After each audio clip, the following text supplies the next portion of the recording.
कच्छी भील बि मुंहिंजो भाउ अथव, हिन सिंध में मुंहिंजो साहु अथव। अॼु सिंध प्रोही इतिहाद जे हिन हेतिरे ख़ूबसूरत पिंडाल में हिक ई कबीले सां तालुक़ रखंदड़ सवाइ मूंसां ऐं मूंसां गॾु ॿिनि साथियुनि खां सवाइ, छो त असांखे चयो महर ऐं रिंद, बाक़ी सभु पुरोहित आद वारनि खे मौजूदु ऐं GSM ऐं तंहिंखां अस्सलाम वालेकुम। ऐं इंतिहाई घणो थो रहतो आहियां हाजी मोहम्मद नवाज़ पुरोही जो। मूंखे हींअर ख़बर पई त हू हिकु ज़िले जा सदर बि आहिनि। मूंखे एतिरी उमेद कोन हुई त मूंखे एतिरो तकिड़ो इनवाइट करे विहारण खां पोइ वरी हिकदमि स्टेज ते सॾियो वेंदो। मूं त पाणी जो न हिकिड़ो ढुक भरियो। असां नवाज़ साईं सां मिलिया आहियूं 2 सालनि खां पोइ, लॻे थो त उहे पलांद वरिता अथसि। आउं पुछां पियो कयां दोस्तनि खां त मूंखे कहिड़ी ॿोली में ॻाल्हाइणु खपे, छो त बिरोही सम्झंदो आहियां, ॻाल्हाए कोन सघंदो आहियां। ऐं हीअ आहे सिंध बिरोही इतिहाद, या त सिंधी में ॻाल्हाइजे या बिरोही में ॻाल्हाइजे, पर हिते मूं ॾिठो त उर्दू पियो ॻाल्हायो वञे। पोइ मूंखे कंहिं दोस्त चयो त कराची जा खोड़ दोस्त जेके सिर्फ़ु उर्दू था सम्झनि। मां इन करे जेको आहे सो ॾाढो ज़बरदस्त कंहिं बि क़बीलाई इतिहाद में इतिहाद सां अॼु आउं फर्स्ट टाइम मुखातिब थियो आहियां। हीअ सचाई अवॉइड कंदो रहियो आहियां, उनजा हिकु अंदा सबब आहे। सिंध में महर कबीलो तमामु वॾे तादाद में आहे, तव्हां बि भले बि ॼाण रखो था। ऐं सिंध जो क़दीम कबीलो आहे, पंहिंजो हिकिड़ो तशख़ुस, पंहिंजी हिकिड़ी सुञाणप रखे थो। जॾहिं सिंध ते वज़ीर आला अली मोहम्मद ख़ान महर साहब हुया, उन्हनि ॾींहंनि में खोड़ माण्हुनि जी ख़्वाहिश हुई महर क़ौम कबीले जे, क़ौम त नथा चई सघूं, कबीले वारनि जी ख़्वाहिश हुई त महर इतिहाद, ऐं उन ते कमु बि थियो, वड़सठ थी। ऐं उन मां हिकिड़े माण्हू मूंसां राब्तो कयो, बल्कि साईं महर सरदार साहब जो हुकुम आहे वज़ीर आला साहब जो त महरनि जे लाइ कुझु करणु खपे। सो तव्हां बि असां हिकिड़ी महर तंज़ीम जोड़ियूं पिया या जोड़ी आहे, उनमें सिंध लेवल ते हिकिड़ो को उहिदो वठो तव्हां, ऐं पढ़िया लिखिया आहियो ऐं ॻाल्हाए बि सघो था थोरो घणो, त महरनि जे लाइ कुझु बहितर थींदो। मां उन्हनि मुंहिंजे ख़्याल में रहीम बख़्श महर उनजो नालो हुयो, सखर सां तालुक़ु हो उनजो, काफ़ी पढ़िया लिखिया ऐं एक्टिव माण्हू आहे ऐं सरदारनि खे वेझा बि हुआ। पोइ मूं ॾाढी उन सां हथ ॿधी निमाणप सां आजिज़ी सां गुज़ारिश कई त आऊं तव्हांजी हीअ हेॾी सारी ऑफर, हीअ हेॾी सारी इज़त अफ़ज़ाई मुंहिंजे लाइ इंतिहाई, एतिरी सारी इज़त तव्हांजी वॾी मुंहिंजे लाइ अहमियत जोगी आहे, जो तव्हां मूंखे इन लाइक़ु सम्झो था त सिंध लेवल ते हिकिड़ो उहिदो ॾियणु था चाहियो था, उन ते कमु कयां। पर मुंहिंजो आऊं हथ ॿधी हिकिड़ी गुज़ारिश कंदुसि त जेकॾहिं मां महरनि जी अॻुवाणी कंदुसि त पोइ सिंध काॾे वेंदी, सिंधी कबीला क़ौम काॾे वेंदा हलिया। त मूं ॾाढी माज़रत कई हुई त मां सिंध जे हर बच्चे सां प्यारु कयां थो, छो त इस्लाम जो बुनियाद बि तफ़रक़े खां ॿाहिरि आहे। नबी साईं जॾहिं इस्लाम क़ुर कंप्लीट थियो हो त नबी साईं जन चयो त अॼु खां पोइ कंहिं बि अरबी खे अजमी खे अरबी ते फ़ोक़ियत हासिल न हूंदी, इन ई वे सां हलबो, इन ई तग सां हलबो, तॾहिं इस्लाम मज़बूत थींदो। ऐं उन पैगंबर जंहिं ते क़ुर नाज़िल थियो, जेके सरवर काइनात आहिनि, काइनात जूं 2 हस्तियूं रब्बुल आलमीन, ॿिया रहमतुल आलमीन, इमामुल अंबिया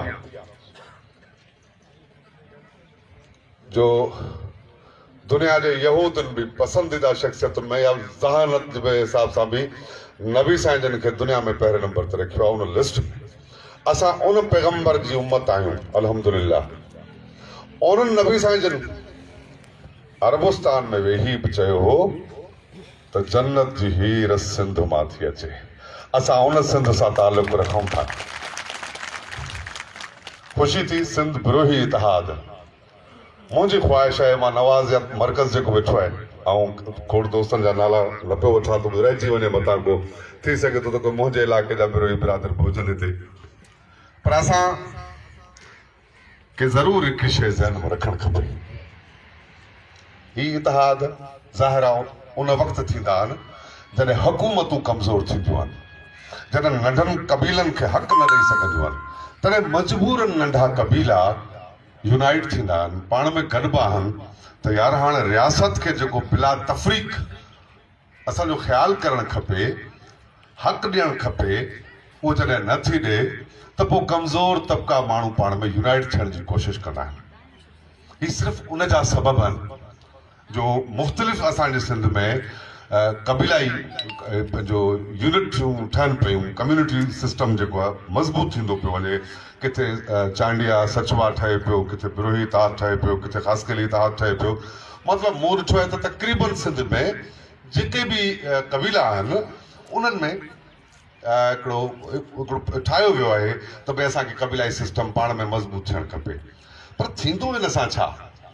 मुंहिंजा ॾाढो हेकांदा पढ़िया लिखिया दोस्त वेठा आहिनि, ज़रूरु उन्हनि जे माइनस प्लस ते सोचणु खपे असांखे त पाण जंहिं ख़िते ते रहूं पिया, पाण जंहिं सरज़मीन ते रहूं पिया, उन सरज़मीन जो बि पाण ते हक़ आहे, उन सरज़मीन जो बि पाण ते कर्ज़ आहे।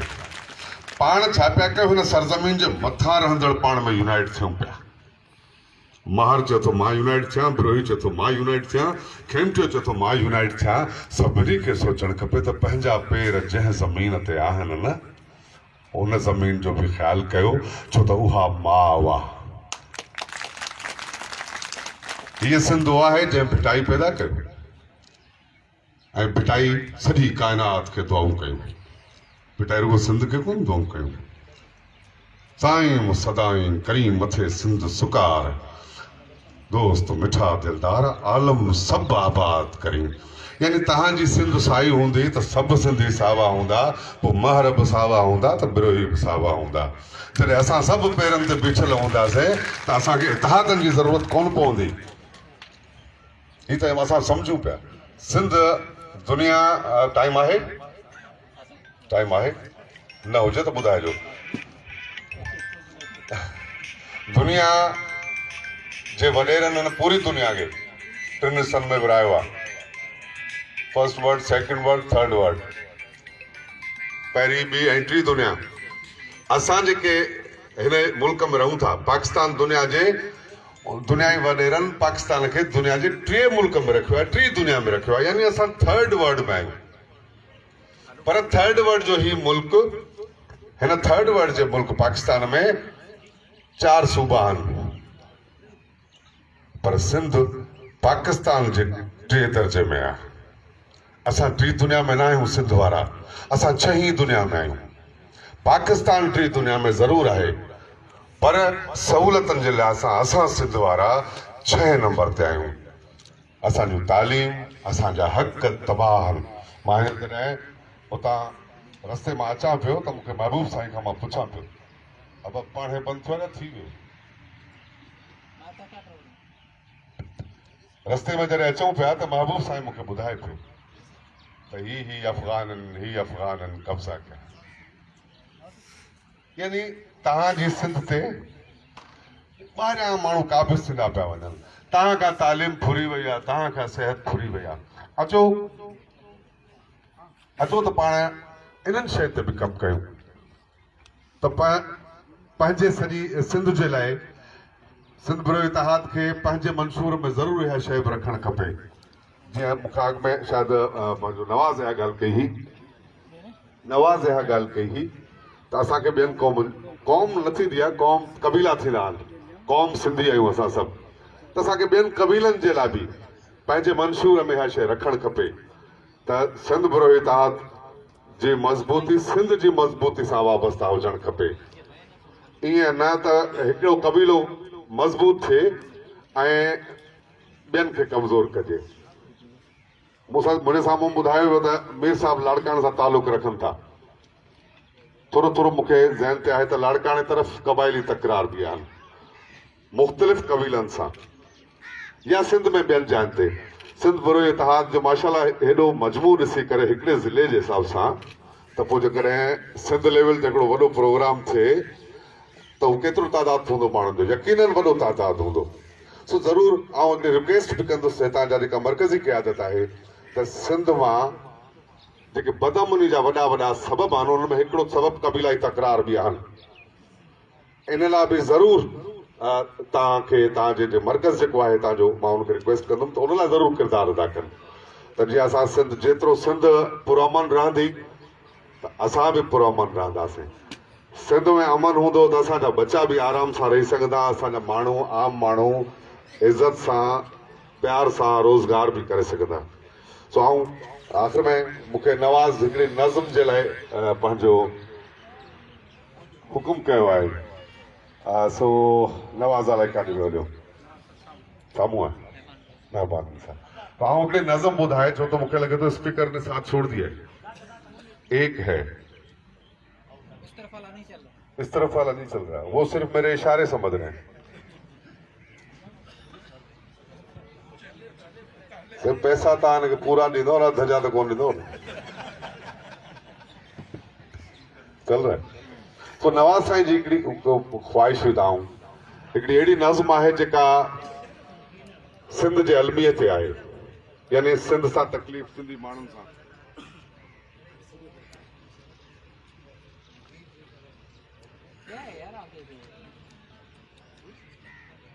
कहीं मेरी आवाज में ज्यादा करंट तो नहीं है?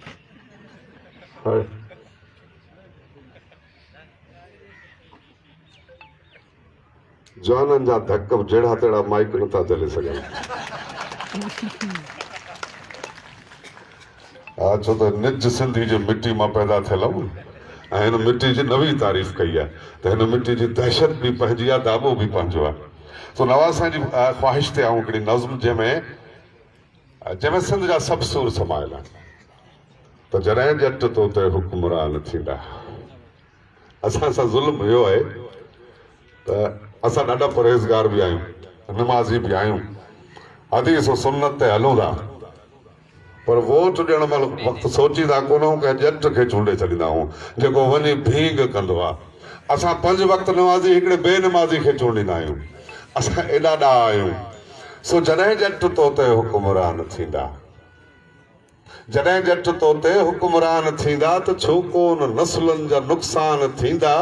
शियो बि काफ़र ऐं सुन्नी बि काफ़र।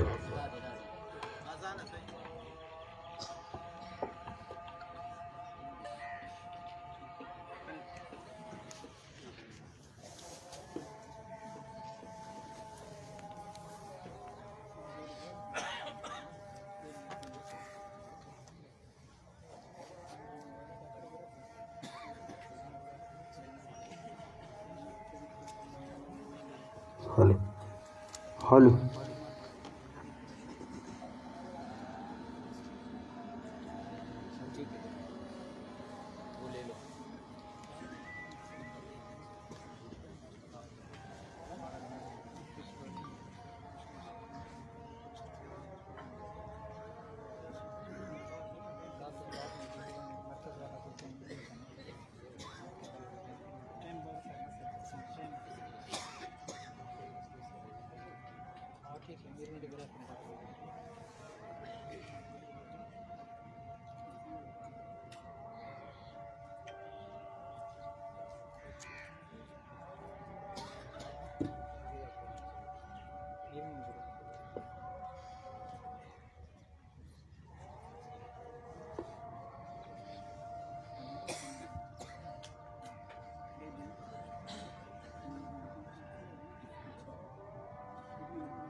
बस लास्ट मांगा देंगे मस्जिद में।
ॻाल्हि हली पे नज़्म जी, जेका असांजे नवाज़ साईं जी ख़्वाहिश हुई, त मां उहा ॿुधायां त जॾहिं जट तोते हुकुमरान थींदा त छो को उन नस्लनि जा नुक़सान थींदा। शियो बि काफ़र, सुन्नी बि काफ़र, मस्जिद मज़ा अहिड़ा ऐलान थींदा त छो को उन नस्लनि जा नुक़सान थींदा। ऐं सॼो ॾींहुं घर में जे भञंदे खटोला, रुगो ॾींहं जा ख़्वाब महिमान थींदा त छो को उन नस्लनि जा नुक़सान थींदा। सत्यानास क़ौमुनि जो थींदो आहे तॾहिं क़ौमूं तबाह तक़रीबन थींदियूं आहिनि। ॿिनि तबिकनि खां वॾो नुक़सानु मिलंदो आहे उन्हनि खे। हिकु ॾोकड़ वठी वाइस कंदड़ माण्हू, जेको मुबल्लिग़ आहे, जेको तबलीग आहे, जेको क़ीमत वठंदो आहे, जेको ॾोकड़ वठी मौज़ू ॾिनो वेंदो आहे त उन ते लेक्चर ॾे माण्हुनि खे वञी, उहो मुबल्लिग़। ऐं ॿियो कलमकार, उहो शाइर हुजे, अदीब हुजे, सहाफ़ी हुजे, जॾहिं हू पैसा वठी लिखंदो आहे तॾहिं हू क़ौमूं तबाह थींदियूं आहिनि। छो त पैसा ॾींदड़ जी मर्ज़ी ते लिखंदो आहे, पैसा ॾींदड़ जे मर्ज़ी ते ॻाल्हाईंदो आहे। त सत्यानास क़ौमुनि जो थींदो आहे तॾहिं लेखक मुबल्लिग़ बि दरबान थींदा त छो को उन नस्लनि जा नुक़सान थींदा। जॾहिं हक़ इंसाफ़ जूतनि सां थुॾिबो, जॾहिं मुल्ह इज़त संदो नान थींदा त छो को उन नस्लनि जा नुक़सान थींदा। ऐं बहिराण तस्बीह ऐं हाजी निमाज़ी ॾाढ़ी हुजे पोइ मुस्लमान थींदा। असां वटि थियो ईअं अथव त बाबा तोखे कपिड़ा बि फलाणे दर्जी खां सिबाइणा आहिनि, उहो कॉलर हुजणु खपे त मुस्लमान आहीं, ॾाढ़ी हुजणु खपे त मुस्लमान आहीं, बिना ॾाढ़ी वारो मुस्लमान कोन्हे। विच में हिकिड़ो तबिको अहिड़ो बि हुयो। पर इन शइ जो पढ़ियो लिखियो माण्हू सम्झे थो त इस्लाम सां इन शइ जो कोन्हे को ॾाढ़ी कोन्हे तो मुस्लमान कोन्हे। त बहिराण तस्बीह ऐं हाजी निमाज़ी ॾाढ़ी हुजे पोइ मुस्लमान थींदा त छो को उन नस्लनि जा नुक़सान थींदा। ऐं जॾहिं अणपढ़ियो आहे उस्ताद बणिबो, पढ़ियल पेट ख़ातिर परेशान थींदा त छो को उन नस्लनि जा नुक़सान थींदा। जॾहिं इल्म वारा मरनि मुफ़लिसी में ऐं रेढार बकरार धनवान थींदा त छो को उन नस्लनि जा नुक़सान थींदा। ऐं धरती लुटण लाइ विढ़नि चोर चूंडूं, धरती लुटण लाइ विढ़नि चोर चूंडूं, वरी वोट ॾींदड़ बि नादान थींदा त छो को उन नस्लनि जा नुक़सान थींदा। ऐं ख़ुशामद जी बुछड़ी बीमारी में फाथल, हिकिड़ा माण्हू ख़ुशामद कंदा आहिनि हरू भरू बि। अबो सॼो ॾींहुं वॾेरे जे दर ते पियो हूंदो त पुट चवंदा अबो को भलो कमु पियो करे, छो त औलाद जो PITL थींदो आहे। हू सॼी उमिरि चापलूसी चमचागिरी में पुट पीउ त मरी वेंदो, पोयां जेके पुट हूंदसि उहे गॾ पंज ॿिया बि चापलूस पैदा करे वेंदो। यानी हिकिड़ो सिलसिलो हली पींदो। तरक़ी उहे माण्हू करे सघंदा आहिनि जेके ख़ुददार हूंदा आहिनि, गैरतमंद हूंदा आहिनि। छो त ईमान जो ॿियो नालो सिंधी में गैरत आहे, ऐं गैरत ईमान में को फ़र्क़ु कोन्हे। त ख़ुशामद जी बुछड़ी बीमारी में फाथल, बचा कीअं तुंहिंजा फने खान थींदा त छो को उन नस्लनि जा नुक़सान थींदा। ऐं मतां धी पढ़ाई जो गैरत न रहंदी, कमज़ोर एॾा जो ईमान थींदा त छो को उन नस्लनि जा नुक़सान थींदा। ऐं कई माठ थींदे मुनाफ़िक़ ढिबाई, तारीख़ में तोते अरमान थींदा। जॾहिं जट तोते हुकुमरान थींदा त छो को उन नस्लनि जा नुक़सान थींदा। आख़िर में हिकिड़ी मिंथ सरदार अताउल्ला मैंगल, सरदार अख्तर मैंगल जो ताल्लुक़ बलूचिस्तान सां आहे। ऐं मूं ॿिन्ही जी सिंधी ॿोली ॿुधी आहे, ॾाढी सुठी ॿोली सिंधी ॻाल्हाईंदा आहिनि। पर जॾहिं कराची में वेठल मैंगल या बिरोही सिंधी न ॻाल्हाए त तकलीफ़ थींदी आहे। सो कराची में वेठल बिरोहिन खे हिकिड़ी मिंथ त सिंध सिखो, छो त सिंध असांजी माउ आहे त तव्हांजी माउ आहे। जीअं सिंध। मेहरबानी मेहरबानी। हम मोहतरम जनाब जान मोहम्मद गबोल साहब को अपने इस पिंडाल में खुश आमदीद कहते हैं, बखैरट वेलकम कहते हैं। और उसके साथ मोहतरम जनाब अख्तर बिरोही साहब को भी वेलकम कहते हैं। दासा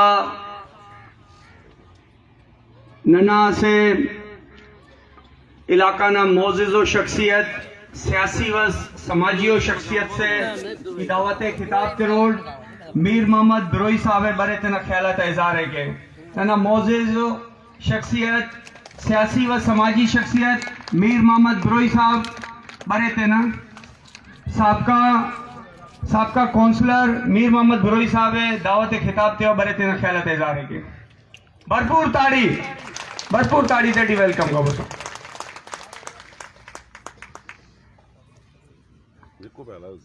हाँ सर, किस तरह में कटे था, ज़्यादा कटे, ज़्यादा कट्टे हुई एक चक्कर